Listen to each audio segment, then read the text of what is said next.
Hello दोस्तों, कैसे हैं आप लोग। आपका हमारे YouTube channel PSS vision academy में बहुत बहुत स्वागत है। जैसा कि हम लोग ने अभी ज्योमेट्री कल शुरू की थी, तो ज्योमेट्री में मैं आगे की बातें भी आज आपसे करूंगा, लेकिन फिर वही सारी बातें मैं आपसे रिपीट कर देना चाहता हूं कि हमारा जो PSS विजन एकेडमी का ऐप है, जो कि आपने प्ले स्टोर से डाउनलोड कर रखा है, उसमें MPSI और MP कांस्टेबल के बैच शुरू हो गए हैं। तो उसको जल्दी से जल्दी आप लोग परचेज करिए। काफी लोग ने परचेज कर भी लिया, उनके लिए बहुत बहुत धन्यवाद। और जिन लोग ने परचेज नहीं किया है वो परचेज कर लें। अगर वो परचेज नहीं भी करना चाहते हैं तो दूसरे लोगों को रिकमेंड करें कि हाँ, यहाँ पे MPSI की क्लासेस चल रही हैं, तो वो लोग भी, वो उनके दोस्त लोग परचेज उसे कर सकते हैं। तो आइए शुरू करते हैं ज्योमेट्री की क्लास, ज्यादा टाइम ना वेस्ट करते हुए। तो ज्योमेट्री में कल बेटा हम लोग ने सबसे पहले पॉइंट की बात की थी। पॉइंट के बारे में मैंने आपको बताया था कि पॉइंट क्या होता है। एक ऐसी आकृति जिसमें कोई लेंथ नहीं होती, ब्रेथ नहीं होती और हाइट नहीं होती। The figure which has no length, no breadth and no height is called point. Point के बाद मैंने लाइन की बात की थी। लाइन क्या होता है? अनंत रेखाओं का बिंदुपत रेखा कहलाता है, बताया था। फिर रेखा खंड की बात की थी, फिर किरण की बात की थी। ये सारी बातें की थी कि नहीं की थी? ठीक है, चलिए आज हम अगली बात करने जा रहे हैं, टाइप्स ऑफ लाइन की। अगली जो आज मैं बात करने जा रहा हूं, किसकी बात करने जा रहा हूं? Types of line. Types of line का मतलब होता है रेखा के प्रकार। टाइप्स ऑफ लाइन की बेटा आज मैं बात करने जा रहा हूं आपसे, रेखा के प्रकार। मैंने कल भी आपसे कहा था कि जो लाइन होती, लाइन के बहुत सारे टाइप्स होते हैं, तो उन एक एक टाइप्स को मैं आपके सामने ले आने जा रहा हूं। ठीक है, जो पहली लाइन होती बेटा उसको कहते हैं इंटरसेक्टिंग लाइन। कौन सी line? Intersecting line. Intersecting line का मतलब होता है प्रतिच्छेदी रेखाएं। क्या होता है? अगर हिंदी में बात किया है तो इसको कहते हैं प्रतिच्छेदी रेखाएं। बेटा ये सारी लाइन के बारे में मैं इसलिए बता रहा हूं क्योंकि ज्योमेट्री में बहुत बार मैं इंटरसेक्टिंग लाइन की बात करूं, तो अगर आपको इंटरसेक्टिंग लाइन के बारे में नहीं पता रहेगा तो उस समय फिर दिक्कत हो जाएगी ना। तो अभी मैं आपसे पहले इंटरसेक्टिंग लाइन क्या होती है मैं आपको बता दे रहा हूं। देखिए इंटरसेक्टिंग लाइन क्या होती है। जैसे मान लीजिए ये एक लाइन है, ठीक है, इसको एक दूसरी लाइन क्या कर दे? कट कर दे। ठीक है, कोई किसी एक लाइन को एक दूसरी लाइन क्या कर दे? कट कर दे। तो आप देख रहे हैं ये दोनों लाइन आपस में क्या है? इंटरसेक्टिंग लाइन है। ये दोनों लाइन आपस में क्या है बेटा? इंटरसेक्टिंग लाइन या प्रतिच्छेदी रेखाएं। और जिस पॉइंट पर ये दोनों एक दूसरे को इंटरसेक्ट कर रही हैं वो पॉइंट कहलाता है intersecting point. Intersecting point. Intersecting point का मतलब क्या होता है? प्रतिच्छेदी बिंदु। क्या होता है? प्रतिच्छेदी बिंदु। एक होता है इंटरसेक्टिंग लाइन और एक होता है इंटरसेक्टिंग पॉइंट। अगर मैं इन दोनों लाइन की बात करूं तो ये दोनों लाइन आपस में इंटरसेक्टिंग लाइन है, और अगर इस पॉइंट की बात करूं तो ये कौन सा पॉइंट है? इंटरसेक्टिंग पॉइंट है। ठीक है, तो अगर आपके आज के बाद से आपसे पूछा जाए कि इंटरसेक्टिंग लाइन क्या होती, तो आज के बाद से आप कह दीजिएगा जब दो रेखाएं एक दूसरे को केवल और केवल एक बिंदु पर काटती हैं तो उसको कहते हैं इंटरसेक्टिंग लाइन। क्लियर है? ठीक है, चलिए अब इंटरसेक्टिंग लाइन के बाद अगली बात करते हैं। जो इंटरसेक्टिंग लाइन के बाद अगली लाइन है वो है हमारी पैरेलल लाइन। कौन सी लाइन है? पैरेलल लाइन या फिर समानांतर रेखाएं। एक अगली लाइन की बात है, टाइप्स ऑफ लाइन में मैं एक अगली लाइन की बात कर रहा हूं, और वो अगली लाइन है हमारी कौन सी? पैरेलल लाइन या फिर समानांतर रेखाएं। समानांतर रेखाएं क्या होती? जरा देखिएगा। जब भी, जैसे ये मान लीजिए एक लाइन है हमारी, ये एक लाइन है, ठीक है, और इसके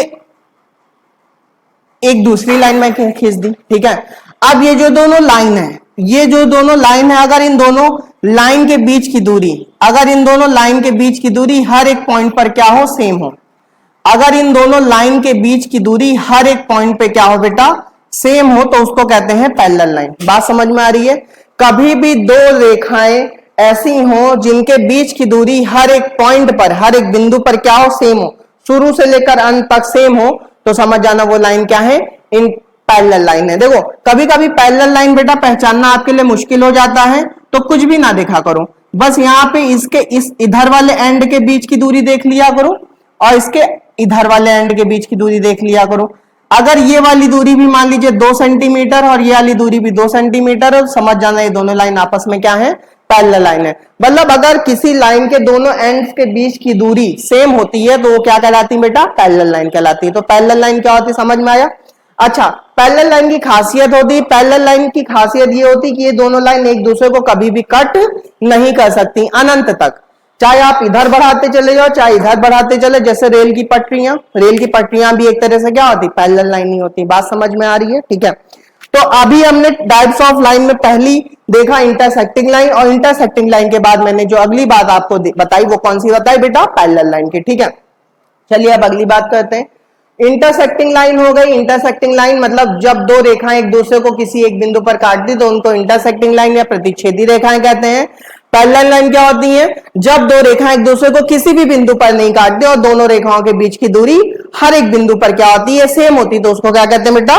पैरेलल लाइन कहते हैं। ठीक है, चलिए अब मैं अगली बात, अच्छा एक बात और मैं बता दे रहा हूं, कभी भी पैरेलल लाइन कभी भी मैं ऐसे लिख दूं ए बी सी डी, ऐसे लिख दूं A B parallel to C D.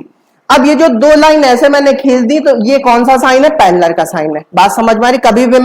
कभी भी आपसे ऐसे कहूं कि दो रेखाएं आपस में समानांतर है या रेखा A B Rekha C D के समानांतर है, तो मुझे जब भी रेखा A B Rekha C D के समानांतर है ये मुझे आपको बताना है, तो मैं हमेशा क्या करूंगा? A B parallel to C D. तो पैरेलल लाइन का साइन ये होता है। ये छोटे मोटे एग्जाम में आपसे पूछ भी लिया जा सकता है कि पैरेलल लाइन का साइन क्या होता है, तो इस तरह से होता है। क्लियर है सबको? ठीक है, चलिए तो अभी हमने देखा इंटरसेक्टिंग लाइन के बारे में, इंटरसेक्टिंग बाद पैरेलल लाइन के बारे में देखा। अब जो हम देखने जा रहे हैं वो अगली तीसरी लाइन के बारे में देखने जा रहे हैं, वो है बेटा परपेंडिकुलर लाइन। कौन सी लाइन? परपेंडिकुलर लाइन या फिर लंबवत रेखाएं। कौन सी रेखाएं? परपेंडिकुलर लाइन या फिर लंबवत रेखाएं। अब देखो परपेंडिकुलर लाइन क्या होती है? जैसे मान लो ये एक लाइन है, ठीक है, और ये एक दूसरी लाइन है, ठीक है। मान लीजिए ये एक लाइन ए बी है और ये एक लाइन सी डी है। तो बेटा अगर C D line A B line पर 90 डिग्री का कोण बनाती है, अगर C D line A B line पर 90 डिग्री का एंगल बनाती, तो समझ जाना जो सी डी लाइन है वो ए बी लाइन के क्या है? परपेंडिकुलर है। और कभी भी मुझे कहना पड़े कि C D line A B line के परपेंडिकुलर है, तो मैं क्या लिखूंगा? C D is perpendicular to A B. इस तरह से परपेंडिकुलर का साइन होता है। कभी भी आज के बाद से आपको इस तरह का साइन दिखेगा तो समझ जाना है कौन सा साइन है बेटा? परपेंडिकुलर का साइन है। ये बात सबको समझ में आ रही है क्या? अच्छा लग रहा है बच्चों को? चलिए आगे की बात करते हैं। तो परपेंडिकुलर लाइन का मतलब समझ में आया, जब भी दो रेखाएं एक दूसरे पे कितने डिग्री का कोण बनाए? 90 डिग्री का कोण बनाए, तो समझ जाना वो लाइन क्या होंगी? परपेंडिकुलर लाइन होंगी या फिर लंबवत रेखाएं होंगी। क्या मेरी बातें बच्चे समझ पा रहे हैं? चलिए अब अगली बात कर लेते हैं। तो मैंने यहाँ पे टाइप्स ऑफ लाइन में 3 लाइन के बारे में बताया। पहला इंटरसेक्टिंग लाइन, दूसरा पैरेलल लाइन और तीसरा परपेंडिकुलर लाइन। अब जो मैं अगले लाइन की बात बताने जा रहा हूं, अगले लाइन की बात बताने जा रहा हूं, वो कौन सी है? Coincident line. कौन सी लाइन है बेटा?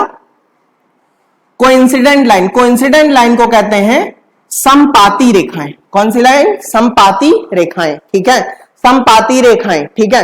कोइंसिडेंट लाइन, कोइंसिडेंट लाइन क्या होती है? जैसे मान लीजिए ये एक लाइन बेटा ए बी है, समपाती रेखाएं, ये एक लाइन ए बी है, ठीक है। इसी के ऊपर एकदम, इसी के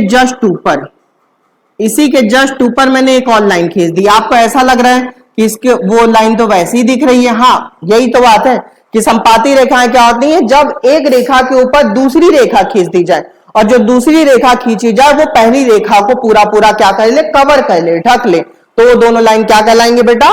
कोइंसिडेंट लाइन या फिर समपाती रेखाएं कहलाएंगे, ठीक है। इसके ऊपर एक तीसरी लाइन भी अगर मैं खींच दूं तो जो तीसरी लाइन होगी वो भी पहली और दूसरी लाइन को पूरा क्या कर लेगी मेरे भाई? कवर कर लेगी। क्लियर है? ठीक है। तो कोइंसिडेंट लाइन या समपाती रेखाएं क्या होती है? ये बच्चों को समझ में आ गया क्या होती हैं? जब एक रेखा के ऊपर तुम चाहे जितनी रेखाएं खींचते जाओ तो हर एक रेखा अगर पहली रेखा को पूरी तरीके से ढक लेती तो उसको क्या कहते हैं? कोइंसिडेंट लाइन या फिर समपाती रेखाएं, ठीक है। चलिए अब अगली बात करते हैं। अगली बात जो आने वाली, तो मैंने यहाँ लाइन के टाइप्स में 4 लाइन के बारे में बताया। पहली लाइन होती कौन सी लाइन? इंटरसेक्टिंग लाइन, अगली लाइन होती पैरेलल लाइन, फिर परपेंडिकुलर लाइन और अगली लाइन क्या होती? कोइंसिडेंट लाइन, ठीक है। अब अगली लाइन की मैं बात करने जा रहा हूं, ये लाइन का आखिरी टाइप है। इस लाइन को कहते हैं बेटा कॉन्करेंट लाइन। कौन सी लाइन? कॉन्करेंट लाइन या फिर इसको कहा जाता है संकेंद्री रेखाएं। कौन सी रेखाएं? संकेंद्री रेखाएं। अब संकेंद्री रेखाएं क्या होती है? देखो, जैसे मान लो कोई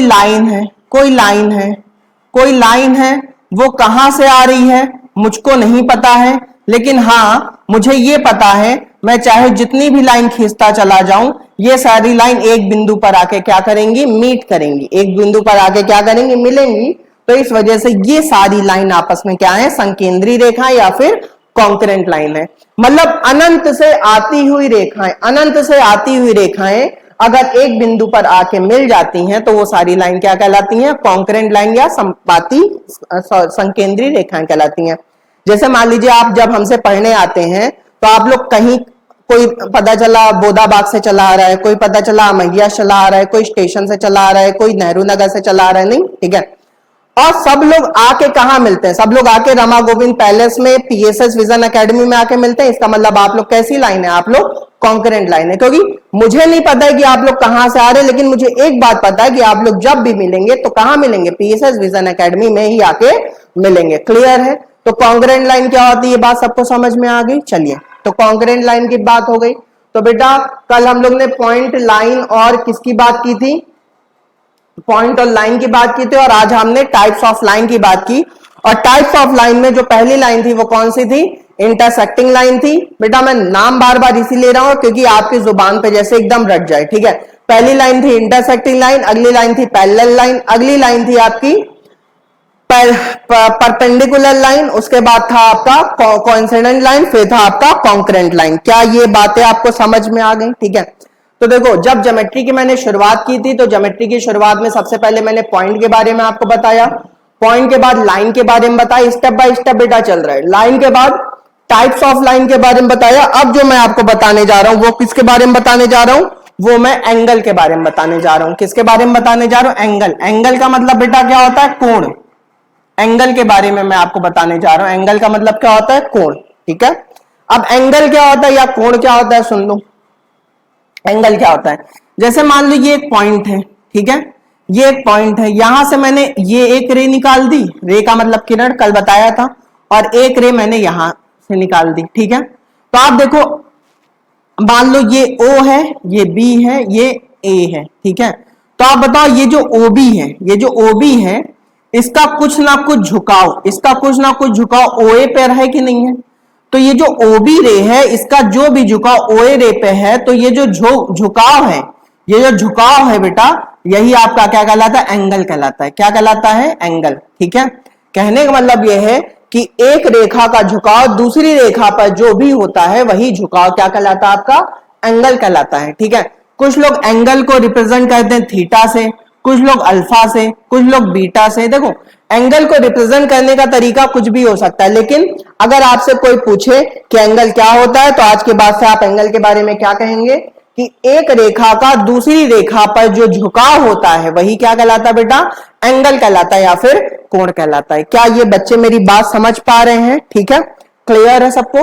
अब एक बात और, मैं लगे हाथ एक बात आपको और समझा दे रहा हूं, ठीक है, कि एंगल, कभी कभी आपसे ये पूछ लिया जाता है कि एंगल को नापने की यूनिट क्या होती है, ठीक है।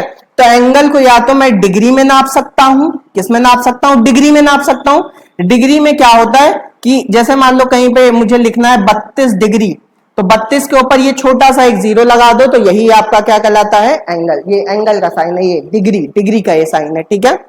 उसके अलावा एंगल को नापने का एक और यूनिट होता है, डिग्री के अलावा एंगल को नापने का एक और यूनिट होता है, उसको कहते हैं रेडियन। क्या कहते हैं बेटा, रेडियन। जैसे मान लो मुझे कहीं लिखना पाई रेडियन, तो ये जो छोटा सा पाई के ऊपर सी लिख दिया, इसी को क्या पढ़ते हैं, रेडियन पढ़ते हैं। क्या पढ़ते हैं, रेडियन। तो कभी भी अगर आपसे पूछा जाए कि एंगल को नापने की क्या यूनिट होती, तो दो यूनिट होती है, एक डिग्री होता है और एक क्या होता है, रेडियन होता है, ठीक है। थोड़ी सी मैं बातें आपको और बता दे रहा हूं, जब बातें हो ही रही हैं तो पाई रेडियन, जो पाई रेडियन की वैल्यू होती है वो हमेशा आज के बाद से ध्यान रखना, वो 180 डिग्री होती है। क्या होती है, हाँ तो भाइयों लाइट चली गई थी जिसकी वजह से असुविधा हो गई थी। तो आइए आज की क्लास फिर आगे कंटिन्यू करते हैं। तो यहां तक हमने बताया था कि पाई रेडियन की वैल्यू क्या होती है, 180 डिग्री होती है। ये बात हमेशा ध्यान रखिएगा। उसके अलावा एक चीज चलिए मैं और बात बता दे रहा हूं आपको लगे हाथ, कि 1 डिग्री बराबर होता है 60 मिनट, ठीक है, और 1 मिनट बराबर होता है 60 सेकेंड, ठीक है। ये जो अगर एक कॉमा में लगा दो तो मिनट पड़ा जाता है, 2 कॉमा लगा दो तो सेकंड पड़ा जाता है। तो पाई रेडियन बराबर 180 डिग्री, 1 डिग्री बराबर 60 मिनट और 1 मिनट बराबर 60 सेकेंड। क्या ये बातें आपको समझ में आ गई? ठीक है, चलिए मैं आगे की अब बात करता हूं। तो अभी तो सिर्फ मैंने एंगल के बारे में बताया, जैसे लाइन के बारे में बताया था, फिर टाइप्स ऑफ लाइन के बारे में भी हमने आपको बताया था। तो जिस तरह से अभी एंगल के बारे में बताया, तो अब हम लोग टाइप्स ऑफ एंगल के बारे में भी पढ़ने जा रहे हैं। आइए देखते हैं types of angle. Types of angle क्या मतलब है कि कोण के प्रकार। टाइप्स ऑफ एंगल का मतलब क्या है, कोण के प्रकार। तो आइए टाइप्स ऑफ एंगल या कोण के प्रकार के बारे में थोड़ी सी बात कर लेते हैं। बेटा जो पहला एंगल का टाइप होता है उसको कहते हैं एक्यूट एंगल। क्या कहते हैं? एक्यूट एंगल, या फिर हिंदी में इसको कहते हैं न्यून कोण। क्या कहते हैं? न्यून कोण। ठीक है, हिंदी में अगर बात किया जाए तो इसको न्यून कोण कहेंगे, और इंग्लिश में बात की जाए तो इसको एक्यूट एंगल कहेंगे। ठीक है, आइए देखते हैं एक्यूट एंगल क्या होता है। एक्यूट एंगल का फिगर कुछ ऐसा होता है, कुछ ऐसा ना। एक्यूट एंगल का फिगर, कभी भी एक्यूट एंगल का फिगर आपके सामने आएगा तो हमेशा ऐसा रहेगा। अब एक्यूट एंगल होता क्या है सुन लीजिए। कभी भी किसी एंगल का मान, कभी भी किसी एंगल का मान 0 डिग्री से बड़ा हो, ठीक है, 0 डिग्री से बड़ा और 90 डिग्री से छोटा हो तो उसको क्या कहेंगे? Acute angle. अब एग्जाम में आपसे कभी कभी क्वेश्चन भी पूछ लिया जाता है कि बताइए 47.5 डिग्री, 47.5 डिग्री कैसा एंगल है? तो कैसा एंगल है? एक्यूट एंगल है। क्यों? क्योंकि आप बताइए 47.5 0 से 90 के बीच में आएगा कि नहीं आएगा? आएगा। अगर 0 से 90 के बीच में आएगा इसका मतलब क्या होगा? ये एक्यूट एंगल है। क्लियर है सबको? ठीक है, तो 0 नहीं हो सकता है, 90 नहीं हो सकता है, 0 से 90 के बीच की वैल्यू होनी चाहिए। जैसे मान लीजिए 89.9 डिग्री में कहूं तो 89.9 डिग्री कैसा एंगल है? एक्यूट एंगल है। क्लियर है सबको? चलिए, एक्यूट एंगल के बाद जो अगला एंगल आता है उसको कहते हैं right angle. Right angle, right angle का मतलब होता है बेटा समकोण। राइट एंगल का मतलब क्या होता है? समकोण। ठीक है, समकोण। क्लियर है? अब राइट एंगल की बात कभी भी आपके सामने होगी तो राइट एंगल का फिगर हमेशा ऐसा बना रहेगा लगभग। ठीक है, ऐसा बना रहेगा। अब राइट एंगल क्या होता है? जब भी एंगल का मान, जब भी एंगल का मान एग्जैक्ट 90 डिग्री हो जाए, जब भी एंगल का मान एग्जैक्ट 90 डिग्री हो जाए तो उसको क्या कहते हैं? राइट एंगल कहते हैं या फिर समकोण कहते हैं। जब भी एंगल का मान एग्जैक्ट 90 डिग्री हो जाए तो उसको क्या कहते हैं? उसको राइट एंगल या फिर समकोण कहा जाता है। ठीक है, ठीक है। तो मैंने अभी अभी आपके सामने दो तरह के एंगल्स की बात की, टाइप्स ऑफ एंगल में, एक एक्यूट एंगल की बात की और एक राइट एंगल की बात की। इसका स्क्रीनशॉट ले लीजिए तो आगे की बात करूं। चलिए आगे की बात करते हैं। तो पहला बात हो गया आपका राइट एंगल का, दूसरा एक्यूट एंगल का, दूसरा बात आ गया राइट एंगल का। राइट एंगल के बाद जो अगला एंगल आता है उसको कहते हैं ऑब्ट्यूज एंगल। तीसरा, तीसरा जो होता है उसको कहते हैं बेटा obtuse angle. Obtuse angle, obtuse angle का मतलब क्या होता है? अधिक कोण। ऑब्ट्यूज एंगल का मतलब क्या होगा भाई? अधिक कोण। ठीक है, अधिक कोण। क्लियर है? अब ऑब्ट्यूज एंगल क्या होता है? देखो, ऑब्ट्यूज एंगल का फिगर जब भी आपके सामने बना होगा तो ऐसा बना होगा। ठीक है, ऐसा बना होगा। कहने का मतलब ये है कि जब भी किसी एंगल का मान 90 डिग्री से बड़ा हो और 180 डिग्री से क्या हो? छोटा हो। कभी भी किसी एंगल का मान 90 डिग्री से बड़ा हो और 180 डिग्री छोटा हो तो उसको क्या कहेंगे? ऑब्ट्यूज एंगल कहेंगे। क्या कहेंगे? ऑब्ट्यूज एंगल कहेंगे। ऑब्ट्यूज एंगल मतलब अधिक कोण। क्लियर है? ठीक है, अब अगली जो बात हम करने जा रहे हैं, अगले एंगल की बात करना है, उसको कहेंगे straight line angle. Straight line angle का मतलब क्या होगा? सरल रेखा का कोण। स्ट्रेट लाइन एंगल या फिर सरल रेखा का कोण। सरल रेखा का कोण क्या होता है? कभी भी किसी एंगल का मान, कभी भी किसी एंगल का मान एग्जैक्ट 180 डिग्री हो जाए, एग्जैक्ट 180 डिग्री हो जाए। ये सारी एग्जाम में आपसे पूछे आ सकते हैं, जेल तैयारी में पूछा आ सकता है, कांस्टेबल में पूछा आ सकता है, एमपीएसआई में पूछा आ सकता है ना।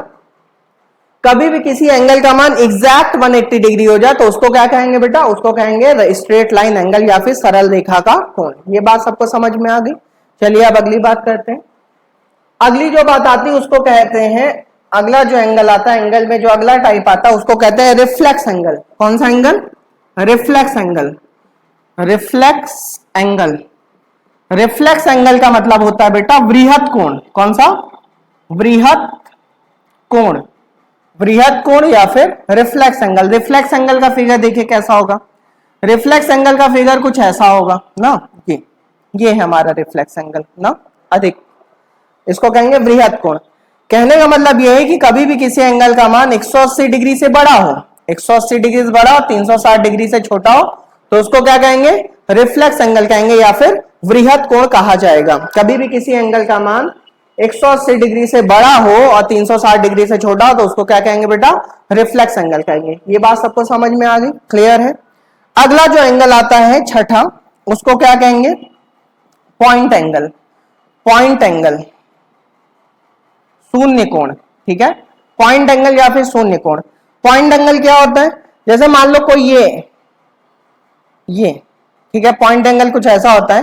कि मतलब थीटा का मान एग्जैक्ट 360 डिग्री हो जाए।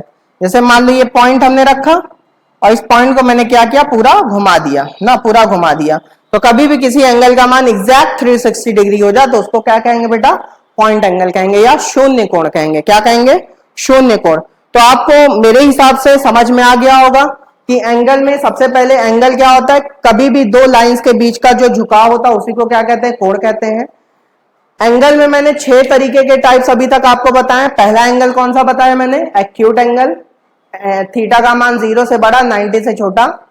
राइट एंगल, थीटा बराबर 90 डिग्री। ऑब्ट्यूज एंगल, एंगल का मान 90 से बड़ा 180 से छोटा। थीटा बराबर 180 डिग्री मतलब straight line angle. Reflex angle 180 degree से बड़ा 360 से छोटा। और पॉइंट एंगल मतलब थीटा बराबर 360 डिग्री। क्या ये बातें आपको समझ में आ गई? चलिए, अगर ये बातें आपको समझ में आ गई तो बहुत अच्छी बात है। चलिए मैं आगे की बात करने जा रहा हूं, शुरू करूं। आइए, अब देखिए थोड़ा सा मैं एंगल में और भी आपको बताने जा रहा हूं। एक होता बेटा बाइसेक्टर लाइन एंगल, क्योंकि मेरे मुंह से बहुत बार जब मैं ज्योमेट्री पढ़ाऊंगा तो मेरे मुंह से ये नाम निकलेगा, bisector line angle. Bisector line angle को कहते हैं कोण समद्विभाजक। क्या, कोण समद्विभाजक या फिर बाइसेक्टर लाइन एंगल। अब बाइसेक्टर लाइन एंगल क्या होता है सुन लीजिए। जैसे मान लीजिए ये कोई एंगल है, सपोज दैट, ठीक है, 60 डिग्री का। मान लीजिए ये 60 डिग्री का कोण है और इस कोण को, जैसे मान लीजिए AOB कोई एक एंगल है, AOB कोई एंगल है 60 डिग्री का, और ये 60 डिग्री के एंगल को कोई एक लाइन अगर आधे आधे में बांट दें, आधे आधे एंगल बांट दें, मतलब 30-30 डिग्री में बांट दें, तो उसी को क्या कहेंगे, बाइसेक्टर लाइन एंगल। क्लियर है? मतलब कोई भी लाइन अगर दिए हुए कोण को आधे आधे में बांट दे तो उसको क्या कहेंगे, बाइसेक्टर लाइन एंगल कहेंगे या फिर कोण समद्विभाजक कहेंगे। बात समझ में आ रही है? जैसे मान लीजिए कहीं पे ये 90 डिग्री का एंगल बना है, ठीक है, मान लीजिए मुझको इसका बाइसेक्टर खींचना है। जब भी मैं एक लाइन खींच के ऐसे क्रॉस बना दूं, समझ जाना ये बाइसेक्टर लाइन एंगल की बात हो रही है ना। तो यहां पे मान लीजिए 45 डिग्री और ये भी क्या हो जाए बेटा, 45 डिग्री हो जाए, तो ये क्या है, हमारा बाइसेक्टर लाइन एंगल है। क्लियर है? कोण समद्विभाजक वाली लाइन है। ये बात सबको समझ में आ गई? ठीक है, चलिए अब अगली बात कर लेते हैं थोड़ी सी। एक अगली बात मैं करने जा रहा हूं, एक होता है बेटा कॉम्प्लीमेंट्री एंगल। मैं सारे एंगल्स के बारे में आपको बता दूं ना, जैसे आपके मन में डाउट सारे खत्म हो जाए। कॉम्प्लीमेंट्री एंगल एक होता है, कौन सा, 8 नंबर पे, कॉम्प्लीमेंट्री एंगल। कॉम्प्लीमेंट्री एंगल क्या होता है? कॉम्प्लीमेंट्री एंगल का मतलब होता है पूरक कोण। कौन सा कोण? पूरक कोण। इसको हिंदी में कहते हैं पूरक कोण, पूरक कोण ना, पूरक कोण। जैसे मान लीजिए दो एंगल्स का सम अगर 90 डिग्री हो जाए, दो एंगल का सम 90 डिग्री हो जाए तो उसको कहते हैं कॉम्प्लीमेंट्री एंगल। कभी भी दो कोणों का योगफल 90 डिग्री के बराबर हो जाए तो उसको कहते हैं कॉम्प्लीमेंट्री एंगल या फिर पूरक कोण। क्लियर है सबको? ठीक है, अब सुनो मेरी बात। अब इसमें एग्जाम में क्वेश्चन कैसे आएगा, कॉम्प्लीमेंट्री एंगल से रिलेटेड अगर छोटे मोटे एग्जाम में क्वेश्चन पूछा जाए तो कैसे आएगा? पहला क्वेश्चन तो यही आ सकता है कि कॉम्प्लीमेंट्री एंगल में दोनों एंगल्स का सम कितना होता है, तो आंसर क्या होगा, 90 डिग्री होगा। दूसरा क्वेश्चन ये आ सकता है कि 20 डिग्री का कॉम्प्लीमेंट्री एंगल क्या होगा। क्या मैंने बोला बेटा 20 डिग्री का कॉम्प्लीमेंट्री एंगल क्या होगा। तो कोई भी बता सकता है? कोई भी नहीं बता सकता है। जब मैं आपको समझाऊंगा तब आप बता पाओगे। कैसे भाई? आप बताओ कि मैंने कहा 20 डिग्री का कॉम्प्लीमेंट्री एंगल क्या होगा। आप खुद बताओ 20 में कितना जोड़ा जाए कि 90 आ जाए। बस ये ध्यान रखा करो 90 आना चाहिए दोनों का सम। तो बताओ 20 में कितना जोड़ा जाए 90 आ जाए, 70। तो इसका मतलब 20 डिग्री का कॉम्प्लीमेंट्री एंगल क्या हुआ, 90 हुआ। ठीक है, मान लीजिए मैं कहूं 10 डिग्री का कॉम्प्लीमेंट्री एंगल क्या होगा, तो 10 डिग्री का कॉम्प्लीमेंट्री एंगल क्या होगा, 80 डिग्री होगा। आप समझ गए ना? क्लियर है सबको? जैसे मान लीजिए मैं कहूं 5 डिग्री का कॉम्प्लीमेंट्री एंगल क्या होगा, तो 5 डिग्री का कॉम्प्लीमेंट्री एंगल क्या होगा, 85 डिग्री होगा। अभी बातें समझ में आ रही हैं? तो कॉम्प्लीमेंट्री एंगल क्या होगा, समझ में आ गया। कॉम्प्लीमेंट्री एंगल का मतलब क्या हो गया कि जो भी एंगल बोलूं तो उसमें इतना जोड़ो कि वो 90 के क्या हो जाए, बराबर हो जाए। या फिर दो एंगल का सम अगर 90 डिग्री के बराबर होता है तो उसको क्या कहते हैं, कॉम्प्लीमेंट्री एंगल कहते हैं। इसका स्क्रीनशॉट ले लो बेटा। चलिए अगली बात करते हैं। कॉम्प्लीमेंट्री एंगल के बाद जो अगली बात आती है उसको कहते हैं सप्लीमेंट्री एंगल। कौन सा? सप्लीमेंट्री एंगल या फिर संपूरक कोण। कॉम्प्लीमेंट्री एंगल के बाद जो अगली बात आती है उसको कहते हैं बेटा सप्लीमेंट्री एंगल। और सप्लीमेंट्री एंगल का हिंदी में कहा जाता है समपूरक कोण। समपूरक कोण या फिर सप्लीमेंट्री एंगल। ठीक है, इसको हिंदी में पढ़ना है तो समपूरक कहा जाता है। समपूरक का मतलब क्या होता है, अब सुनो। कभी भी दो एंगल्स का, जैसे मान लो θ1 और θ2 दो एंगल है, अगर इन दोनों का योगफल 180 डिग्री के बराबर हो जाए, कभी भी दो एंगल का सम अगर 180 डिग्री के बराबर हो जाए तो उसको क्या कहेंगे बेटा, सप्लीमेंट्री एंगल कहेंगे। आप देखो सप्लीमेंट्री एंगल, जैसे मैं आपसे एग्जांपल पूछ रहा हूं, जैसे मान लो मैं कहूं कि 10 डिग्री का सप्लीमेंट्री एंगल क्या होगा। ऐसे एग्जाम में इसमें क्वेश्चन कैसे पूछे जाएंगे कि सप्लीमेंट्री एंगल का सम कितना होता है, तो आप क्या बोलोगे 180 डिग्री, ठीक है। या फिर एग्जाम में ये भी पूछा जा सकता है कि 10 डिग्री का सप्लीमेंट्री एंगल क्या होगा, तो क्या होगा 170 डिग्री होगा। नहीं समझे, ठीक है। कैसे भाई, 10 में 170 जोड़ दो तो 180 आ जाता है ना। या फिर मान लीजिए आपसे पूछा गया 30 डिग्री का सप्लीमेंट्री एंगल क्या होगा, तो क्या होगा 150 डिग्री होगा। समझ गए ना, ठीक है। या फिर मान लीजिए आपसे पूछ लिया गया 40 डिग्री का सप्लीमेंट्री एंगल क्या होगा, तो 140 डिग्री होगा। मतलब 40 डिग्री में कितना जोड़ा जाए कि वो 180 बराबर हो जाए, 140 जोड़ा जाए। बात समझ में आ गई, ठीक है। तो सप्लीमेंट्री एंगल क्या होता है समझ में आ गया सबको, ठीक है। तो मैंने आज आपको एंगल्स के टाइप्स के बारे में भी बातें बता दी, एंगल के टाइप्स के बारे में बता दी कि एंगल के कितने टाइप्स होते हैं ना। तो सबसे पहले हम लोग ने शुरुआत की थी बेटा, वो पॉइंट से शुरुआत की थी। पॉइंट के बाद हम लोग लाइन पे आ गए थे, लाइन के बाद एंगल पे आ गए थे, एंगल के टाइप्स के बारे में जाने, बहुत सारी बातें एंगल्स के बारे में जानी। उम्मीद है कि आपको समझ में भी आई होंगी, है ना। तो अब हम लोग जो अगली बात पढ़ेंगे, अगली बात जो हम लोग पढ़ेंगे वो क्लासिफिकेशन ऑफ एंगल्स के बारे में पढ़ेंगे। किसके बारे में पढ़ेंगे, क्लासिफिकेशन ऑफ एंगल्स के बारे में भी। चलिए आइए थोड़ी सी बात हम लोग पढ़ ही लेते हैं, अब पढ़ रहे हैं तो ना। Classification of angles, classification of angle, classification of angles बोले तो कोणों का वर्गीकरण, ठीक है, कोणों का वर्गीकरण, ठीक है। क्लासिफिकेशन ऑफ एंगल्स या फिर कोणों का वर्गीकरण। आइए क्लासिफिकेशन ऑफ एंगल्स के बारे में पढ़ लेते हैं। ध्यान से सुनना मैं क्या बोल रहा हूं। जैसे मान लीजिए ये दो पैरेलल लाइन है, ये दो क्या है, पैरेलल लाइन है ना, ठीक है। ये दोनों लाइन पैरेलल है, इसका नाम ए बी है मान लो, और इसका नाम क्या है सी डी है। और अभी मैंने बताया था कि दो लाइन पैरेलल कब हो सकती है, जबकि दोनों के बीच की दूरी हर पॉइंट पे क्या हो, सेम हो ना, ठीक है। तो मान लो ये दो लाइन है और इनको एक ट्रांसवर्सल लाइन कट कर रही है। ट्रांसवर्सल लाइन का मतलब होता है बेटा तिर्यक रेखा। कौन सी रेखा, तिर्यक रेखा। इसको कौन सी लाइन कहेंगे, तिर्यक रेखा कहेंगे या ट्रांसवर्सल लाइन कहेंगे, तिर्यक रेखा या फिर ट्रांसवर्सल लाइन ना। तो जब भी दो पैरेलल लाइन को एक ट्रांसवर्सल लाइन कट करती है तो उसके रिस्पेक्ट में बेटा बहुत सारे एंगल सामने आते हैं। बहुत सारे क्या सामने आते हैं, एंगल सामने आते हैं। वही सारे एंगल्स के बारे में आपको बताने जा रहा हूं। जैसे देखो ये भी भाई एक एंगल है ना, इसको 1 नाम दे दो। ये भी एक एंगल है, इसको 2 नाम दे दो। ये भी एक एंगल है, इसको 3 नाम दे दो। ये भी एक एंगल है, इसको 4 नाम दे दो। ये भी एक एंगल है, इसको 5 नाम दे दो। इसको 6 ना मेरे भाई, इसको क्या दे दो नाम, 7 नाम दे दो। इसको क्या दे दो, 8 नाम दे दो ना, ठीक है। तो बताओ कितने एंगल आपको दिखे, 8 एंगल दिखे कि नहीं दिखे, कितने एंगल दिखे, 8। तो जब भी दो पैरेलल लाइन को एक तिर्यक रेखा काटती, जब भी दो समानांतर रेखाओं को एक तिर्यक रेखा या एक ट्रांसवर्सल लाइन कट करती है तो उसके रिस्पेक्ट में आप देख रहे हैं 8 एंगल आपको दिख रहे हैं। कौन कौन से, angle 1, angle 2, angle 3, angle 4, angle 5, angle 6। अब देखो ये जो 8 एंगल दिख रहे हैं, इन 8 एंगल में किसी ना किसी तरीके से मैं आपको एक रिलेशन बताऊंगा, मतलब कि किसी ना किसी तरीके से ये सारे एंगल्स आपस में क्या होते हैं, बराबर होते हैं। तो वो सारे बातें मैं आपसे करने जा रहा हूं। तो इसमें जो मैं पहला बताने जा रहा हूं उसको कहते हैं बेटा अल्टरनेट एंगल। कौन सा, अल्टरनेट एंगल। अल्टरनेट एंगल या फिर एकांतर कोण, अल्टरनेट एंगल या फिर एकांतर कोण, एकांतर कोण। अल्टरनेट एंगल की बात मैं करने जा रहा हूं या फिर एकांतर कोण की बात करने जा रहा हूं। क्लासिफिकेशन ऑफ एंगल्स में मैंने आपको क्या कहा, मैंने कहा जब भी दो पैरेलल लाइन को एक ट्रांसवर्सल लाइन कट करेगी तो उसके रिस्पेक्ट में ये 8 एंगल दिख रहे हैं और ये 8 एंगल किसी ना किसी तरीके से आपस में बराबर होते हैं। तो कैसे बराबर होते हैं वही मैं आपको बताने जा रहा हूं। तो पहला जो आ गया आपका अल्टरनेट एंगल आ गया। अल्टरनेट एंगल को हिंदी में कहा जाता है बेटा एकांतर कोण। क्या कहा जाता है, एकांतर कोण। अब देखो एकांतर कोण की पहचान मैं करना बताने जा रहा हूं आपको। अब ध्यान से सुनना बेटा, एकांतर कोण क्या होता है सुनो।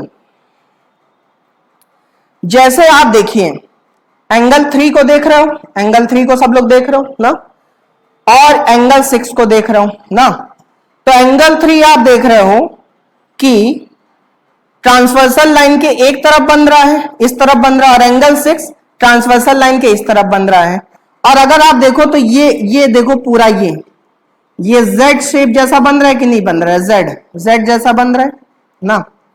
तो ट्रांसवर्सल अल्टरनेट एंगल को पहचानने का यही तरीका होता है कि कभी भी दो एंगल्स इस तरह से हो कि वो जेड शेप की आकृति बनाए। किस तरह की आकृति बनाए, जेड शेप की आकृति बनाए, तो वो दोनों एंगल आपस में क्या होते हैं, बराबर होते हैं। कहने का मतलब ये है कि जब भी मैं कहूं कि अल्टरनेट एंगल कैसे पहचानोगे, तो अल्टरनेट एंगल पहचानने की बेटा पहचान ये होती है कि पहली बात तो वो तिर्यक रेखा के एक एंगल अगर इधर है तो एक एंगल इधर होना चाहिए, साथ ही साथ दोनों अपोजिट होने चाहिए। बात समझ में आ रही, मतलब एक ऊपर है तो एक क्या होना चाहिए, नीचे, और दोनों ट्रांसवर्सल लाइन के अपोजिट साइड होने, मतलब कि एक अगर right hand left hand side है तो एक राइट हैंड साइड होना चाहिए, और एक नीचे है तो एक ऊपर होना चाहिए। ठीक है, अब देखो ये जो एंगल 3 और एंगल 6, अब देखो अल्टरनेट एंगल में भी बेटा अल्टरनेट एंगल को भी दो पार्ट में बांटा गया है। एक होता है इंटीरियर अल्टरनेट एंगल, कौन सा, इंटीरियर अल्टरनेट एंगल, या फिर आंतरिक एकांतर कोण, आंतरिक एकांतर कोण। जैसे मान लो यहां पे देखो ये जो पैरेलल लाइन है ए बी और सी डी, तो एंगल 3 और एंगल 6 पैरेलल लाइन के अंदर बन रहा है ना, इसीलिए इसको कहते हैं आंतरिक एकांतर कोण। मतलब एंगल 3 एंगल 6 के बराबर होगा। क्यों बराबर होगा, क्योंकि ये दोनों इंटीरियर अल्टरनेट एंगल हैं। कौन से अल्टरनेट एंगल है, इंटीरियर। चलिए अब आप लोग बताइए कि अगला इंटीरियर अल्टरनेट एंगल कौन सा हो सकता है, एंगल 4 एंगल 5। एंगल 4 भी एंगल 5 के बराबर है, इसका मतलब ये भी क्या है, हमारा इंटीरियर अल्टरनेट एंगल है। अब इंटीरियर अल्टरनेट एंगल की बातें बच्चों को समझ में आ गई हैं, ठीक है। अब देखो इसी का एक दूसरा भाग होता है एक्सटीरियर अल्टरनेट एंगल। कौन सा, एक्सटीरियर अल्टरनेट एंगल या फिर बाह्य एकांतर कोण ना। एक होता है आंतरिक एकांतर कोण बेटा, और एक होता है बाह्य एकांतर कोण ना। आंतरिक एकांतर कोण कौन कौन सा है, एंगल 3 एंगल 6 एंगल 4। अब बच्चे अंदाजा तो लगा ही लिए होंगे कि एक्सटीरियर का मतलब क्या हुआ कि वो पैरेलल लाइन के बाहर बनेगा। जैसे आप देख रहे हो एंगल 1 को देख रहे हो, ये देखो पैरेलल लाइन के बाहर बन रहा है, और ट्रांसवर्सल लाइन के ऊपर साइड बन रहा है। और एंगल 8 को देख रहे हो, ये भी बाहर बन रहा है और नीचे साइड बन रहा है। तो इसका मतलब एक्सटीरियर अगर अल्टरनेट एंगल की बात करें तो कौन कौन से बराबर होंगे, 1 किसके बराबर होगा, 8 के बराबर होगा ना भाई, ठीक है। 1 किसके बराबर हो जाएगा, एंगल 8 के बराबर हो जाएगा ना। एक्सटीरियर अल्टरनेट एंगल में एंगल 1 एंगल 8 के बराबर हो जाएगा, और एंगल 2 किसके बराबर हो जाएगा, जल्दी से बताओ, एंगल 2 हो जाएगा बेटा बराबर एंगल 7 के। बात समझ गए नहीं समझ गए, ठीक है। तो अल्टरनेट एंगल क्या होते हैं ये समझ में आ गया सबको, क्या होते हैं अल्टरनेट एंगल। चलो मेरे साथ सारे बच्चे बोले अल्टरनेट एंगल क्या होते हैं, उनको पहचानने क्या तरीका होता है। भाई पहली बात तो दो लाइन अगर पैरेलल है उनको एक ट्रांसवर्सल लाइन कट करी तभी अल्टरनेट एंगल बन सकते हैं।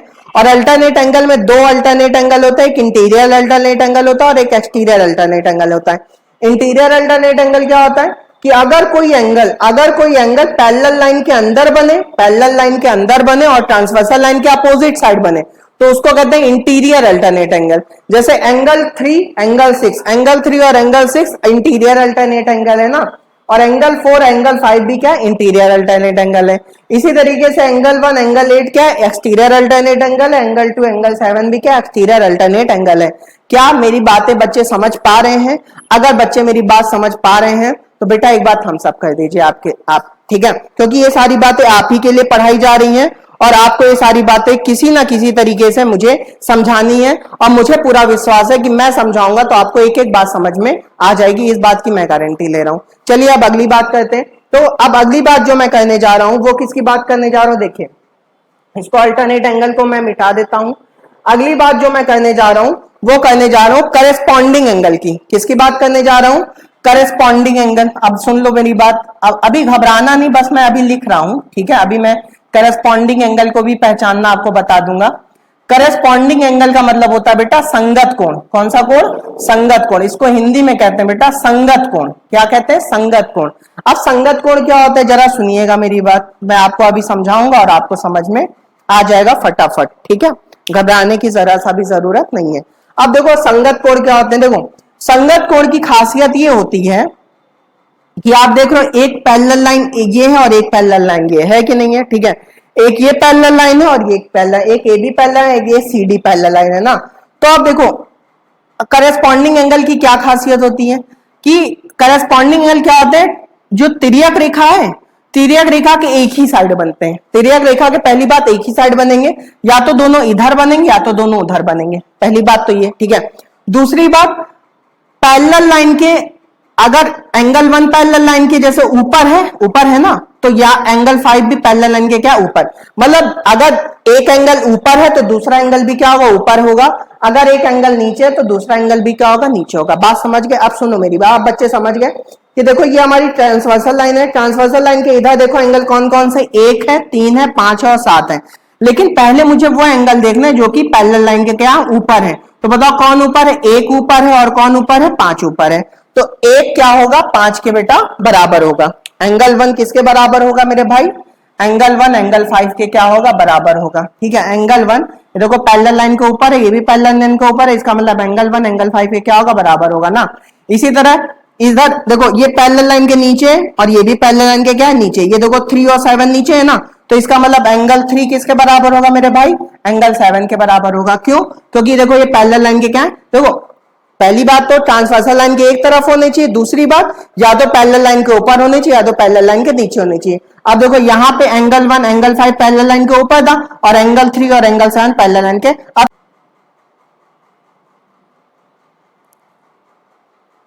हाँ तो भैया अभी फिर से लाइट चली गई थी तो कष्ट के लिए खेद है, आज बार बार लाइट चली जा रही है, तो इसमें मेरी कोई भी गलती नहीं है। आइए तो आगे की बात करते हैं। तो यहाँ पे करस्पॉन्डिंग एंगल या संगत कोण की बात हो रही थी। तो संगत कोण के बारे में हमने बताया था कि ट्रांसवर्सल लाइन के एक ही तरफ बनेंगे, या तो पैरेलल लाइन के ऊपर बनेंगे या तो पैरेलल लाइन के ऊपर नीचे। इसीलिए मैंने एंगल 1 एंगल 5 के बराबर कह दिया था और एंगल 3 एंगल 7। इधर का आप लोग बताइए, यहाँ पैरेलल लाइन के ऊपर 2 बन रहा है, यहाँ पैरेलल लाइन के ऊपर 6 बन रहा है, इसका मतलब एंगल 2 एंगल 6 के क्या होगा, बराबर होगा। इसी तरह पैरेलल लाइन के नीचे देखो एंगल 4 एंगल 8 के क्या होगा, बराबर होगा। क्या ये बातें आपको समझ में आ रही हैं? ठीक है, तो करस्पॉन्डिंग एंगल या संगत कोण क्या होते हैं अब आपको क्लियर हो गया होगा। तो चलिए अब आगे की बात करते हैं। तो अभी अभी हम लोग ने अल्टरनेट एंगल की बात की। अल्टरनेट एंगल के बाद हम लोग ने बात की किसकी, अल्टरनेट एंगल के बाद हम लोग ने बात की इंटीरियर अल्टरनेट एंगल, और फिर बात की एक्सटीरियर अल्टरनेट एंगल, और फिर करस्पॉन्डिंग एंगल की बात की। अब थोड़ी सी बातें और कर लेते हैं। अगली जो बात आती है वो है vertically opposite angle. Vertically opposite angle को बेटा हिंदी में कहते हैं शीर्षा विमुख कोण। क्या कहते हैं, वर्टिकली अपोजिट एंगल या फिर शीर्षा विमुख कोण। शीर्षा विमुख कोण, शीर्षा विमुख कोण। चलिए आप लोग के लिए लिख भी दे रहे हैं, शीर्षा विमुख कोण, है ना, शीर्षा विमुख कोण या फिर वर्टिकली अपोजिट एंगल। अब देखिए शीर्षा विमुख कोण क्या होता है, इसे पहचानना बहुत आसान है बेटा। एंगल 1 के बताओ, अगर एंगल 1 का यहाँ पे अपनी आंख रखो तो एंगल 1 के अपोजिट यहाँ कौन दिख रहा है, 4 दिख रहा है, तो यहाँ एंगल 1 एंगल 4 के क्या होगा, बराबर होगा, है ना। तो शीर्षा विमुख कोण यही होते हैं। एंगल 2 एंगल 3 के क्या होगा, बराबर होगा ना भाई। ठीक है, इसी तरह एंगल 5 एंगल 8 के क्या होगा, बराबर होगा। एंगल 5 किसके बराबर होगा, एंगल 8 के बराबर होगा ना। और एंगल 6 किसके बराबर होगा, जल्दी से बताओ, एंगल 7 के बराबर होगा। तो वर्टिकली अपोजिट एंगल पहचानना सीख गया ना सब लोग। ठीक है, जैसे मान लीजिए मैं कहूं ये 60 डिग्री है या ये 120 डिग्री, तो ये भी 120 डिग्री होगा। ये 60 है तो ये भी क्या होगा, 60 होगा। तो शीर्षा विमुख कोण क्या होता है, ये सबको समझ में आ गया। ठीक है, चलिए वर्टिकली अपोजिट एंगल के बाद जो अब हम लोग अगली बात करने जा रहे हैं वो इंटीरियर अपोजिट एंगल की बात करने जा रहे हैं। किसकी बात करने जा रहे हैं, interior opposite angle. Interior opposite angle का मतलब है अंतः विमुख कोण। Interior opposite angle, interior opposite angle या अंतः विमुख कोण। इंटीरियर अपोजिट एंगल देखिए क्या होता है। इंटीरियर अपोजिट एंगल की अगर मैं बात करूं तो देखिए क्या होगा इंटीरियर अपोजिट एंगल। हाँ, interior opposite angle, interior opposite angle में ये होगा, कैसे आप देख रहे हैं ये एंगल 3 है ना, ये पैरेलल लाइन के अंदर बन रहा है एंगल 3, और ये एंगल 5 है, ये भी पैरेलल लाइन के कहां बन रहा है, अंदर बन रहा है ना। तो अगर ये एंगल 3 पैरेलल लाइन के अंदर बन रहा है, एंगल 5 भी पैरेलल लाइन के अंदर बन रहा है, तो एंगल 3 और प्लस एंगल 5 का जो सम होगा बेटा वो 180 डिग्री होगा। इंटीरियर अपोजिट एंगल की यही खासियत होती है।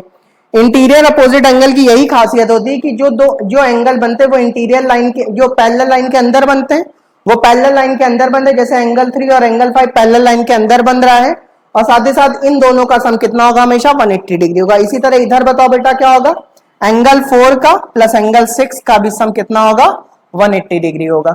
तो क्या ये बातें आपको मेरी समझ में आ गई? ठीक है, इंटीरियर अपोजिट एंगल का मतलब आपको समझ में आ चुका होगा। ठीक है, तो मैंने आपको आज बहुत सारी बातें बताई हैं, तो ज्यादा नहीं बताऊंगा, क्योंकि अगर ज्यादा बता दूंगा तो बात वही है कि आप बातें फिर भूलते जाओगे। तो अभी जितना बताया गया उतना आप पढ़िए, जितनी बातें आज बताई गई उसी के ऊपर कल हम लोग क्या करेंगे, क्वेश्चन करेंगे। कल क्या करेंगे, क्वेश्चन करेंगे। अगर क्वेश्चन नहीं भी करते तो कल से हम लोग थोड़ी सी ट्रायंगल की प्रॉपर्टी के बारे में पढ़ेंगे, लेकिन मैं सोच रहा हूं कि पहले क्वेश्चन कर लीजिए फिर आगे की बात करें, ठीक है। तो जैसा भी होगा वो कर लिया जाएगा। तो कल की बात कल, आज के लिए इतना ही। तब तक के लिए आप अपना ख्याल रखिए, खुश रहिए, और जल्दी से हमारे ऐप में एडमिशन भी आप ले लीजिए, और नहीं ले पा रहे हैं तो अपने दोस्तों को एडमिशन दिलाइए, ठीक है। तो तब तक के लिए धन्यवाद, थैंक यू सो मच।